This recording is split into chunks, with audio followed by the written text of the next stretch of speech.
hapon po sa lahat. Welcome po kayo sa ating gawain. Ang iyong balingkod ay dito po sa Korea sa ngayon. Aking babasahin dito sa 33:7. Sa isang dako tubig ay tinipon at sa kalaliman ay doon kinulong. Purihin nawa ang Diyos sa pagbasa ng kanyang salita. Mga kaibigan, ang ating Panginoon ay ginawa niya ang lahat na bagay na ating kailangan bago niya tayo lalangin. Kaya ibig sabihin na love tayo ng ating Panginoon.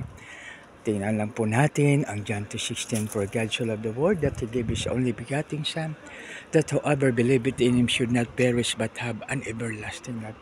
Kaya makibigan, love na love po tayo ng ating Panginoon.